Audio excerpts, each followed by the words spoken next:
Welcome to Season 2 of Under the Sisterhood. Over the 31 days of March, we are celebrating 31 Women's March of Voices during Women's History Month. We will have intimate conversations that will uncover each woman's superpower and find out how they use these superpowers to help other women. That's 31 days honoring 31 women and their superpowers. This is a podcast to celebrate women and all that they do in our world. I'm Elizabeth Elfenbein. Let's get under the hood. Today, we're celebrating Mary Giuliani, a mother, daughter, sister, friend, two-time author with her third book, How to Lose Friends and Influence No One, set to publish this spring. She's a celebrity caterer and an entrepreneur. What happens when a celebrated caterer to the stars begins to really ponder what it's all about? Mary deconstructs her ever-evolving existential internal conversation in a new collection of essays, beginning when all the world and all the stars are ordered to stay home. Armed with an arsenal of pigs in a blanket and what felt like all the vodka in Manhattan, Mary begins her deep look into what it's like to finally get what she thought she always wanted: peace. Never one to hold much back, Mary invites the reader on this journey as she re-examines life when the proverbial party appears to be over, with space and time to finally stop and take stock of how did I get there. I am so thrilled to be celebrating Mary during Women's History Month as you've been making history. Welcome, Mary. Thank you, Elizabeth. I am thrilled to be here. This is such an exciting time and such an important month. I mean, celebrating women, all of us, everyday women doing such remarkable things. And the conversations have been vast and so interesting. It's just interesting as you unfold and you unpack the stories, just amazing and beautiful. And so I'm so excited to get going with you. Same here. We are amazing, us sisters. The beginning question, the big question is, if you can share your story with us, Mary, we'd love to get to know you. Great. I would love to. So I cannot tell my story, especially in this format, without starting with my grandmother, Lucille. My grandmother, Lucille, was a piano teacher from Queens who saved her piano teaching money. And this is in the late 30s, early 40s. And she begins to save her money, takes a bus out to Montauk, New York, to the end of the world. And it took her like 6 hours. And with her saved $50, she bought a piece of land in Montauk. Didn't know exactly what that would mean, but by the mid 80s, she had pioneered the town and started a incredible hotel empire, I would call it. Holy cow. Woman in business, she was ahead of her time. She was often alone. And last week I attended a conference, and I spoke to a woman empowerment group. And I got up on the stage and I looked out at 700 women in a room. And I just got like goosebumps up and down my body, because wow, what if my grandmother had this type of support when she was a woman in business? I remember as a little girl overhearing other women speaking about her in very negative ways. So I'm just so grateful for how far we've come and how far we could go. But she's such a part of my story. So grew up basically watching her run this hotel as a woman. My grandfather was around for the beginning part of the journey, but then they divorced and she was really on her own, really running a very successful hotel business that she created out of nothing, out of a dream. And so when I was growing up, my name is Mary Lucille. My middle name is Lucille. Mary was my traditional Italian at-home sauce-making grandmother. Lucille was my maverick business entrepreneur grandmother. And I consider myself to be sort of like a delicious mixed cocktail of them, because that is sort of been ingrained in me. So I went to school. I went to Georgetown. I studied English and theater, came out, thought I was going to be an actress. Turns out you actually have to have like big skills to do that. So I took a job at a catering company located in the Lower East Side, and very quickly realized that dreams could actually shift, and even if you weren't even dreaming for them. And I had ended up in the precise right place I needed to be, and fell in love with all things of about event planning and catering. It was bringing in my food background, my hospitality background, my storytelling, my theatrical background. And so I committed fully to working to this first catering company. And then in 2005, with nothing to lose, started my current company, Mary Giuliani Catering and Events, out of my living room with my husband and my beagle at the time, Stanley. And then I'm so happy to say we've been in business for 18 years, still thriving, Wow. still based in Manhattan, mostly art, fashion, entertainment. And then throughout with that sort of platform, I have been able to really continue to pursue other dreams, which have been writing, has always been a dream and passion of mine. And while I didn't make it to Broadway or, starring in a movie like I thought I had originally set out, I did land at myself a gig on the Rachel Ray show. So I am on television from time to time. That's Dreams awesome. can come true in all sorts of different ways. So that's sort of my whole story in a nutshell.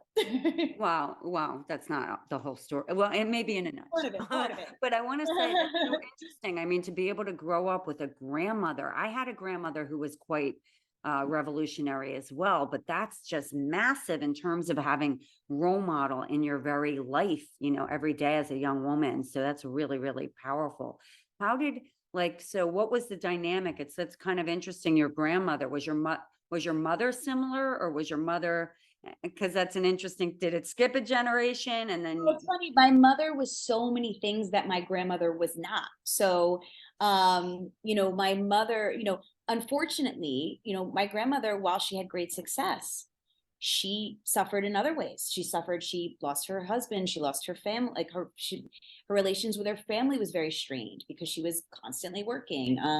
She didn't have the happy ending that we all, I don't know if a happy ending exists, but she didn't have so much the happy ending.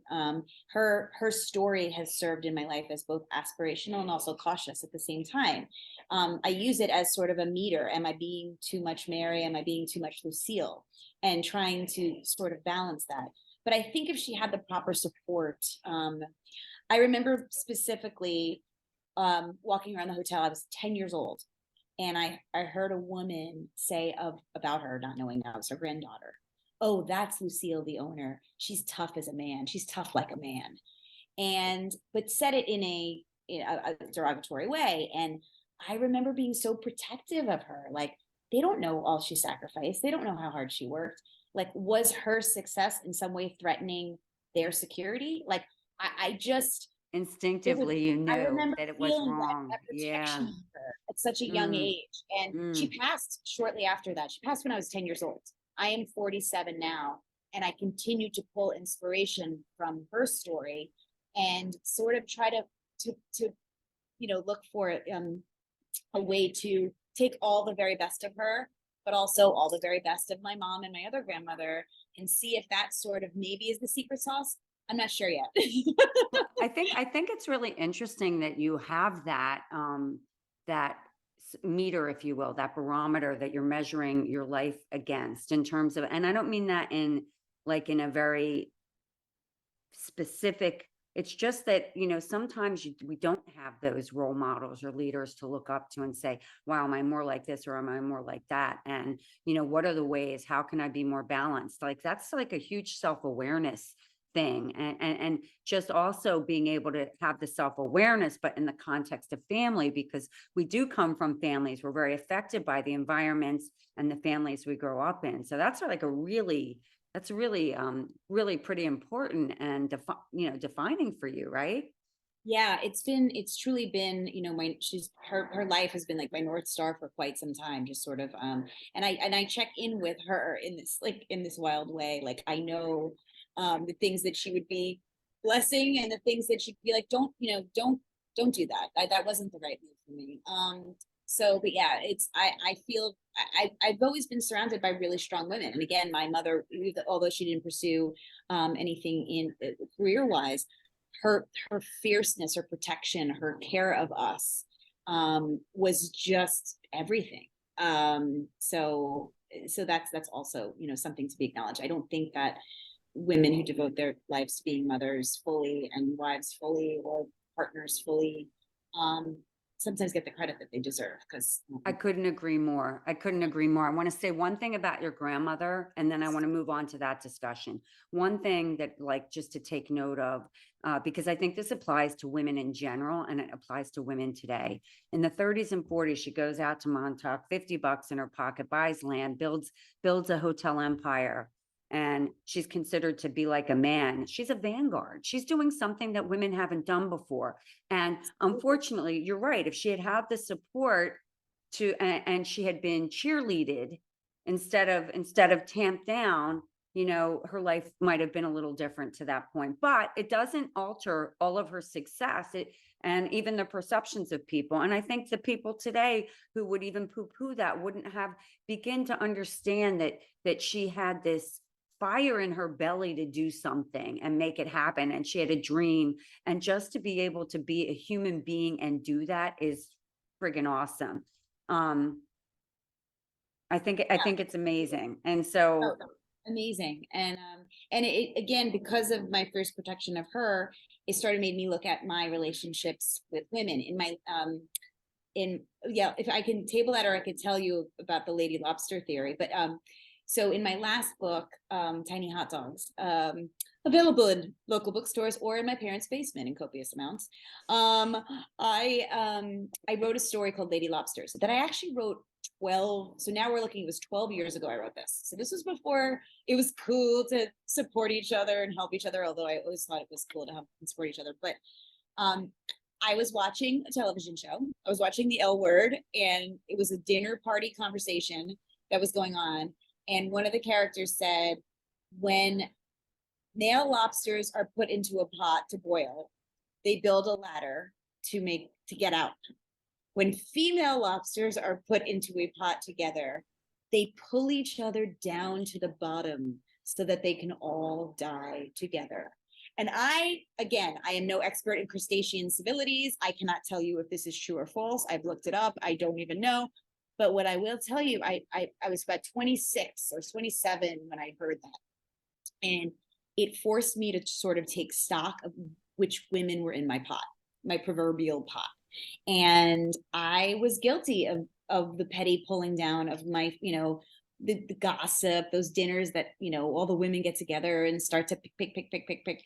And I really made a very conscious decision at that age. It was also around the time I started my business, because I wasn't going to be like that. I was going to be a lady lobster that built the ladder and we made it out. So we didn't end up on a plate next to the coleslaw, because that to me that's how we win. And it's not just talk, it's walk. it's So living, breathing ladders. absolutely.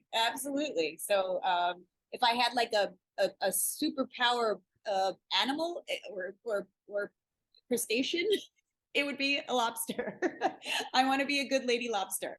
Well, it sounds like you are a good lady lobster, and I love that analog. I have heard the lobster story before, but I like it in the context of what you're talking about, which is we've come a long way. And I want to go back to, you made a really good point.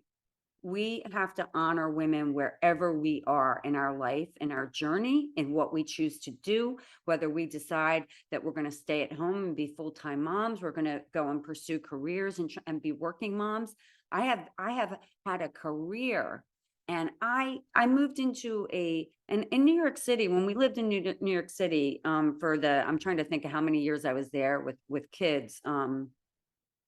So 13 or 14 years with children. So I had lived there, I was there for 26 years, as I said. But I think it was really interesting. I never felt like, oh, I was a working mom versus a stay-at-home mom. I was very available, accessible in the schools, involved in everything. But when I moved to Connecticut, I really felt like there were the stay-at-home moms who weren't supportive of me hopping on the train, doing what I had to do to help support my family. And so I really focused on, and I had some direct experiences, and I said, you know what, I'm not spending another ounce of energy in this scenario. I don't feel welcome, and I'll never feel welcome because that is not on me, that is on them. And that's just how it is. And it made me sad because I love my home. I hated the community I lived in. It wasn't a community of embrace. It was a community of, if you weren't part of a certain group. Bad lobsters, bad lobster pot, bad lobster. Bad. It's funny. I actually ask,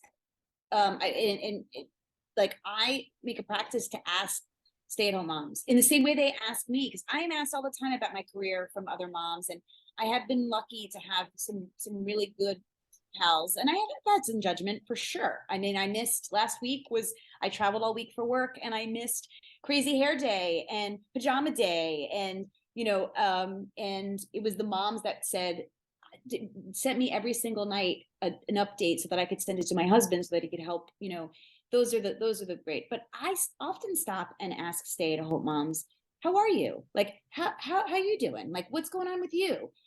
I don't think they get asked that enough. And I am a product of a stay-at-home mom. Like, I would never have the confidence to pursue the career that I've had. I would never have, and probably sometimes to her sacrifice, and in the same way I've grown to appreciate Lucille's sacrifices, I've greatly learned to appreciate my mom's sacrifices, because I'm sure she would have loved to have gone on a book tour for a month and left. And so I think it's important for us to check in with, I couldn't agree more. With moms of all types. I couldn't agree more. And I couldn't agree more. And the other thing is, I've never been, so to your comment, I'm not interested in petty gossip. I don't get off on that. I really don't want to hear tearing down. But, I'm not going to say that I haven't been critical or judgmental over my lifetime. I've worked really hard to say, of course. you know what? You never know where that person's coming from. And I think women should, if we could take that judgment down and just really turn judgment into support, and just say there's got to be another side to the story.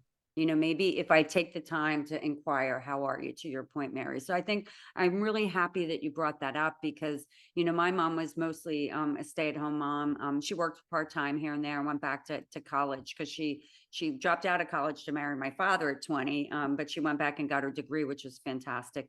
But I think that, the point of like just supporting women. And so I'd love to hear, as you go on with your story, you gave us your nutshell version. So I know that you're an amazing, you're a celebrity caterer. You're known as the caterer to the stars in New York City. Talk a little bit about that experience and because you're also this writer, this author, clearly a personality, who's going through that existential thinking. And I wouldn't say because those are very different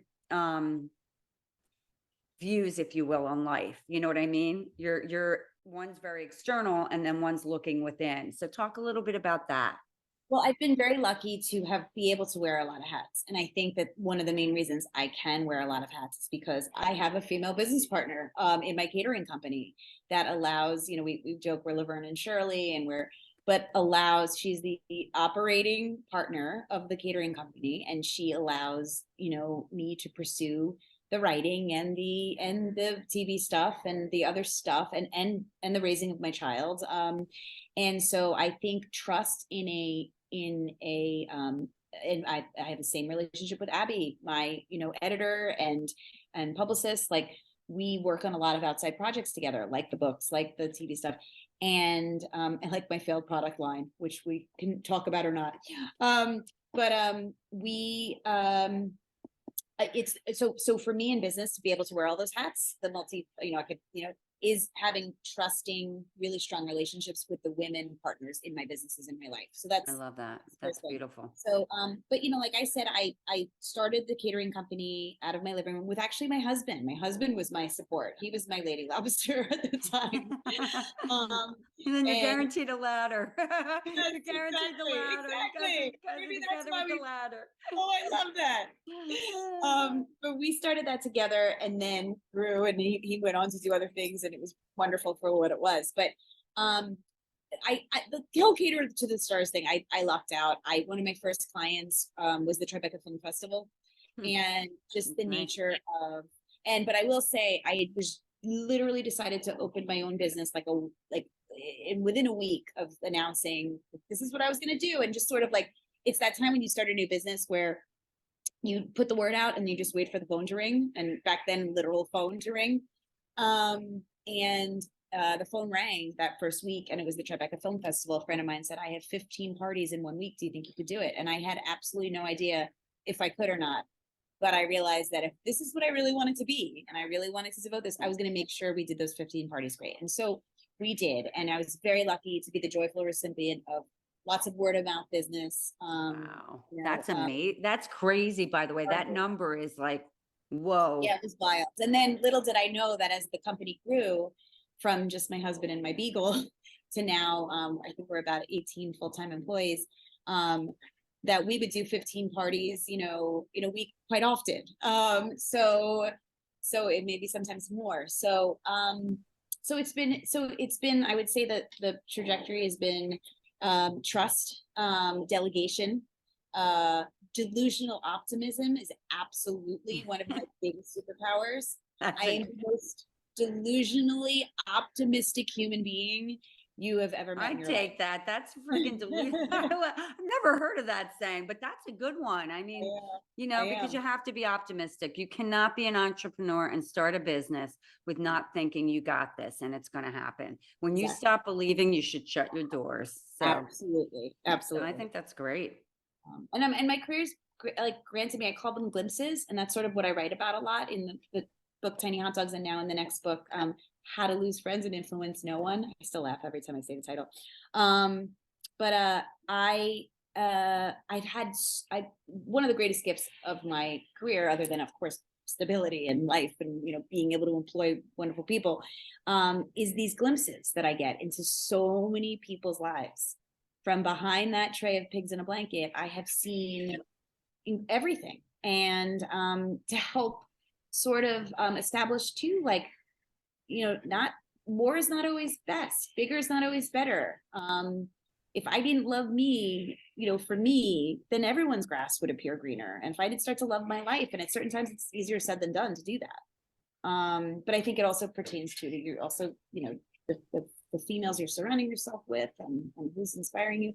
And so that's been the business. That's really interesting. So I have a question about that. So with this internal look and this new book, you obviously really, you were forced to stop. The pandemic happens, business slows down or what have you.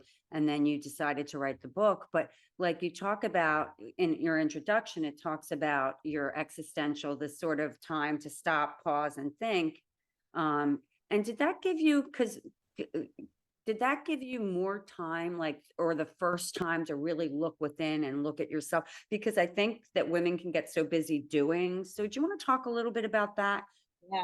I mean, I was surviving. I was surviving by a thread. And I would say I was like, people would look at me and say, you're killing it. And I always just wanted to look at them back and say, I'm killing myself. I'm literally, physically, mentally, I'm killing myself. And prior to the pandemic, I had applied, and I'm not kidding, I can pull up the paperwork if anyone wants to see it. I applied to the Oscar Mayer Wiener driver position. I wanted to literally. You were going to drive a hot dog around the country. I was going to drive a hot dog around the country because I was so burnt out, and I so wanted to run away from all of my obligations. My daughter, who I fought fiercely to bring into this earth, she was turning 4. She was growing up already too fast. My husband had been all over working on his businesses, and I just wanted all 3 of us to live in a hot dog alone and just be together. I got that wish. The Oscar Mayer never showed up, but then COVID hit, and it was the first time in 45 years that I just got to simply be. I didn't have to, we all, fortunately, if we survived, or it was a universal, pause that, like, either, in that pause, a lot of people decided to learn French or how to cook better. And I learned I had to love myself better. I had to stop wanting everyone to love me and to please everybody, and I'd spent 45 years putting everyone before me. I grew up Catholic, God-fearing. My parents listened to Dale Carnegie's How to Win Friends and Influence People. So by 10 years old, I was highly effective in the eyes of Dale Carnegie by speaking in other people's interests and making them love me. And I was God-fearing in the eyes of God. And so that combination for 45 years and then putting myself in the service industry, there's burnout to that. There's a, constantly jumping for others and physically it manifested in my I have severe endometriosis, which caused my infertility, which caused my daughter to eventually be born via a surrogate, which thank God for her. Talk about strong women. But I was internalizing and taking me in, and no, I'm okay, and if you ask, I'm lovable, I'm fun, everybody loves me. And you know what, when that world stopped, I was not. And I just allowed myself to sort of figure out who the hell I was. Like, I had gone my whole life being told what I should love or who I should love. And I wanted to figure out what I loved. Like, what was it that I loved? And so immediately when this happened, I felt relief. I'll be honest. It was, I could leave the catering company. There was no business anymore. I wouldn't have to hurt anyone's feelings. I could walk away cleanly. I could just, walk off into the sunset. And I, told my husband, I'm fine with us, readjusting our lifestyle. We'll live in the country. We'll, whatever it is we need to do. But then as I started to work on that component of self-love, reclaiming my sense of me, reclaiming and relooking at the story as opposed to just being in fight and flight constantly. I realized that I loved this business that I built, that there was so much to fight for. There was so much to just not roll over and dig in and give up. So I rolled up my sleeves, I dug in, and I did the work both on me and we came back. And I'm grateful. And a lot of the book, it talks about, some of those, coming back for the first time and, just being a renewed gratitude for something that, when, it's the old adage, like if something is going to be taken away, you start to appreciate it more.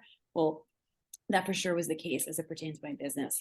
But then also my life and getting my health in order and things I just avoided because when you're busy, it's a great excuse to not look at your marriage, to look at your health, to look at your relationships with your family, to look at your relationship with your child. I mean, I remember like a lot of moms, like those first couple weeks, like I've never spent this much time with my kid, like ever, like prior to that, it was work, running, blah, blah, blah, blah, like, I can and so relate. yeah, yeah. So it was just, I think that process for me was really like, grateful I'm going to be given a chance to re-enter. Also during that time too, I think leading up to that, I was so like the aging thing as an aging woman, pre-COVID, I was, I have to look a certain way. Oh my God, I gained 10 pounds. Oh my God, I have gray hair in places I didn't even know gray hair could grow. And literally during that COVID thing, it shifted to me that like aging is such a gift. It is such a gift and a privilege. And just entering this new life, like with that freedom of that is fantastic. I don't care what shoes I have on anymore. They just have to be comfortable. I don't care. It's like there's a lot of things that little tiny things, but that shifted in such a big way for me. I think, well, that's beautiful. And thank you for sharing that. And, I can so relate. Mine was a few years before that, but I think the thing that's really striking me is, if we were speaking universally to women, is women are always so busy doing, and even if they don't have children, they're trying to rush up and climb that ladder, whatever that ladder may be. And that's not the lobster pot, by the way. This is just the ladder of life, the corporate ladder maybe, or whatever it may be, but grow, go, do. And then add to that having children, the process of it, the challenges of every aspect of whether to get pregnant, to be able to get pregnant, then to have baby, to do the job, to do all these things to keep everything going. And, fight or flight. So many women, we're just so busy doing, we're in such flight survival mode. We put the smile on, we smile and wave, and we survive. But we haven't taken that time. We haven't stopped. We haven't taken that pause to go and look within and see who we are. we're very Right. accomplished on the outside, boy, but who are we on the Course. inside? And I think that it's really brave to share that. I can so relate. And that is a great source of inspiration for Under the Sisterhood was recognizing that women are so busy just doing on the outside, that looking, that time to look within, that giving that space to really be seen, not to be seen as Mary, the famous author, the famous catering company. Mary is a woman. Who are you? Those are the things you do. Who are Right. we? Right. We aren't what we And do. They're parts of us. yeah, it's so true. And I deep dove also like very head first. And I know it's very cool now to talk about it, but like roles being placed on you. You're the strong one, you're the tough one, you're the funny one. And thinking that we have to live those roles forever. Like I labeled myself a caterer. Did I have to be a caterer for the rest of my life? It could be a part of me. It didn't have to be my whole identity. And I think sometimes in career burnout too, you think, oh, I've committed to this. This is just what I have to be forever. And so I sort of gave myself a little permission to sort of say, like, the roles can only be put on you. The scripts can only be rewritten by you. You could repeat a script, your whole life, or you can change it. And you're the delightful author of that script. So, but I think that's took me to hit rock bottom to even be able to talk like no, this. but I think for the women who are hitting that, who are then going and doing the work. I had a great conversation yesterday, and the woman is actually a mindfulness coach. She's a professor in mindfulness and communication at a university, but also a mindfulness coach. And she talked about, taking the time to do the work and look within. And you do have to hit a rock bottom or have an inflection point that gets you to want to do it. So it's like not unheard of. And to your point of it's your script to write, it's like, how do you want to write it? But I think it's really interesting as well, Mary, because not everybody wants to do the work. You can't make someone Right. who doesn't want to do the work and look within suddenly look within. It's like just Right. something. And I think that, and so I think that if I'm learning anything over my journey through this experience, or a similar experience to you, is really to really try and, give women across the board grace, because they might Yes. not be doing the work, but no Yes. judgment just because they're No not in the same judgment. space as you are. But I Right. think it's also interesting because, in your introduction, one of the things that you were described as in the write-up, actually, not your introduction, was you like to people pleaser. And I can so relate to that. I spent my lifetime in a service business, people pleasing. And I think that now that you're redefining and looking at yourself differently, you're setting your own terms, you have this newfound freedom. You're sort of Yeah. talk a little bit about that. You've sort of let Yeah. that I mean, go. well, it was people pleasing out of either fear of, people pleasing for the wrong, I guess, for the wrong goal, for the wrong, not goal, people pleasing for the wrong intention. Like it was just like because of fear, because I wanted everyone to love me, because I wanted everyone to be okay, because I didn't want to look at what was wrong in my own life. And so if I could fix someone else's life, or I could make their moment bright and happy, it would be a great excuse to come home at 1 a.m. and not deal with what I had to deal with myself. So in taking the time to look at that and giving myself, I'm actually a better everything. Like I'm a better, because my people give, I will always be here. I will always be a people pleaser. And I don't like my goal with this book was to put a positive spin on it in a way, but if it's coming from a place of pure intention, like I am here to please you because it brings me joy, and it bringing you Exactly. joy brings me joy. But it has to be the whole shebang, not just the little pieces, just to be so I think I don't know if I really answered that, but I No, think I that's do like that. No, I think that's great. And the other thing is like, because it's doing it on your terms. You're not doing it right. on autopilot because you're expecting, because for some reason that's a form of, whether it's validation or whatever it may be. All I can say is I can truly relate to this. And then now, like with your life having gone on that inward journey, it's like you are making decisions. You're able to look at your business with new eyes, because Yes, it takes you out of the autopilot, and it's just a different level of clarity, wouldn't you say? absolutely. And I will say that the results have been extraordinary, because I like almost like, looked above it and said, oh my gosh, and saw the whole thing and replayed the whole thing. And now, when we came back and rebuilt and restructured, I don't need to be, I know my role. I know my strengths, I know my weaknesses, and I know my partner's strengths and weaknesses, and I know all the players' strengths. And I want us to be, again, how I say, building and, towards something that has to also apply into my business. And so letting go is a great thing in business, and trust and letting go. Love it. So it's a big thing. That's that great. came out That's of this. awesome. Is there anything, as we're moving along, is there anything you want to close in your story? I mean, you've done so many amazing things, and having written multiple books, taking the time to just do that, like on top of running a business and having a family. But it's interesting. So like the writing for me was some sort of self-care. So I like that. writing was always something that I enjoyed. It was a hobby. It was my escape. I journaled as a little kid. I was an English major in college. It was always like my little escape. And so coming back after COVID and saying, you know what, this book I've been sitting on for 2 years, I'm going to write it. And so let's make space. This is how I'm going to do it.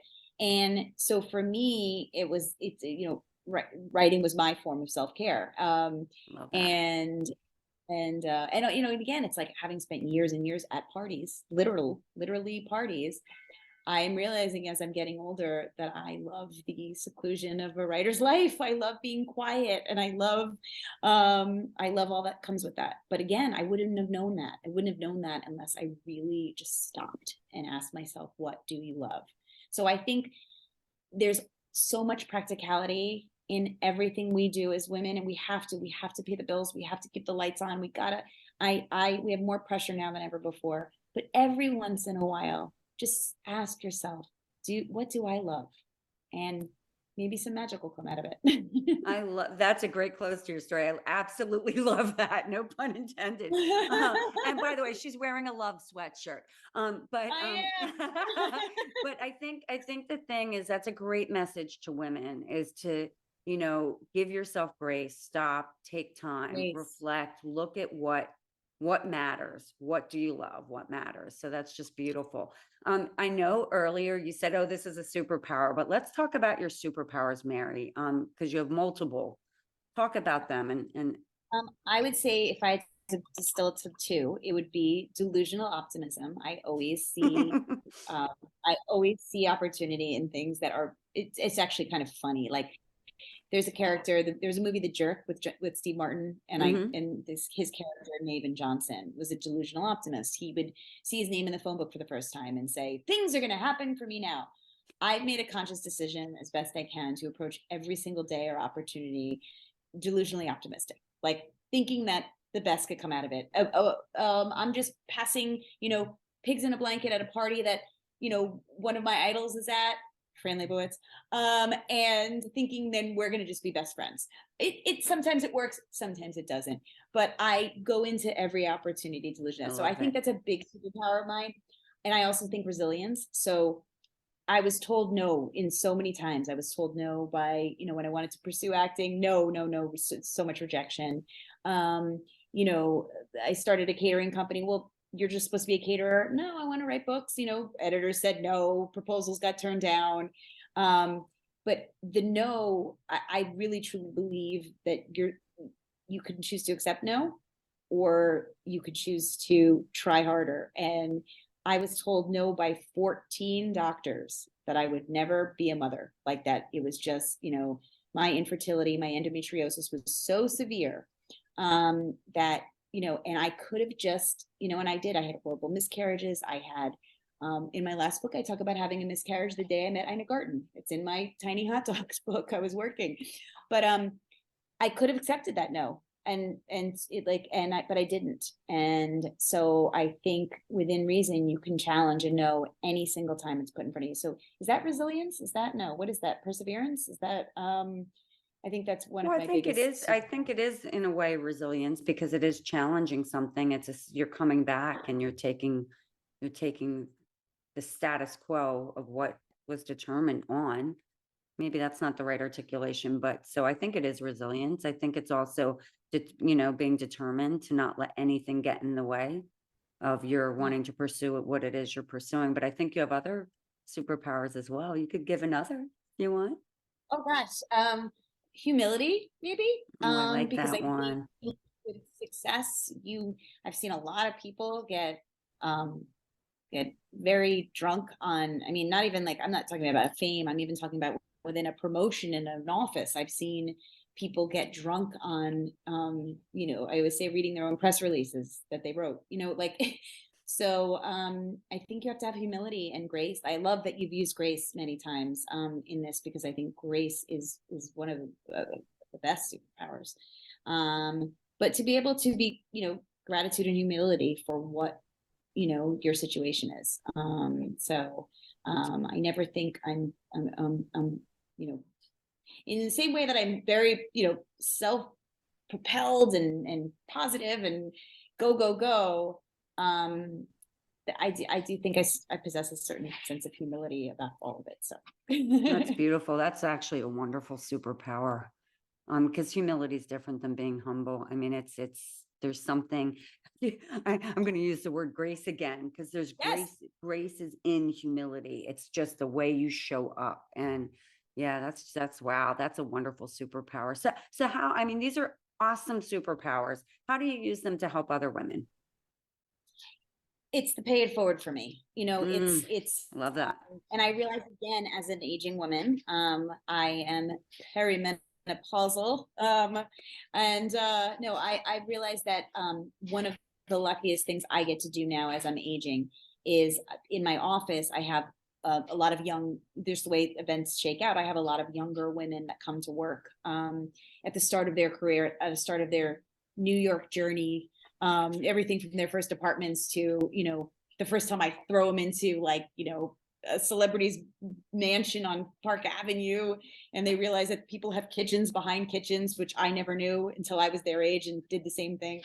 But I realized that mentoring and moving more into mentor role, like I Mm, can't keep chasing that 25-year-old Mary who came, in the height of when I had 700 parties in 1 year. Like, how I can help my other sisters is just by sharing my experiences, failures, triumphs, and being generous with that, and including them in the ride. And so I think that that's a great way to put my superpowers.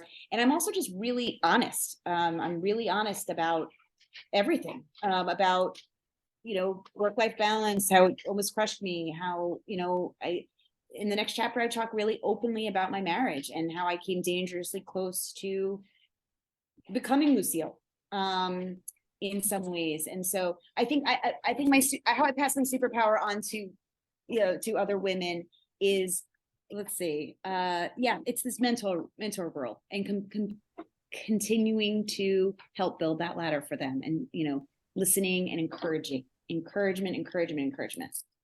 and telling them it's okay to be a little bit less pragmatic and a little bit more delusionally optimistic.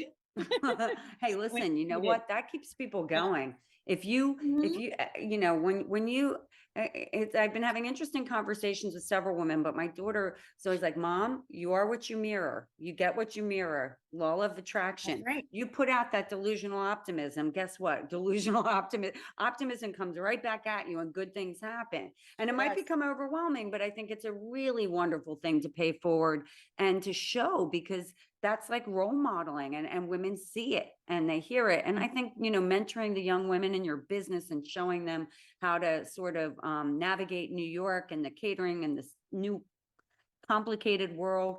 And I think now that you're recognizing also that that's sort of an external thing, I'm sure that they will benefit learning some of your internal journey. We'll all benefit when we get to read your new book. So I'm excited about that.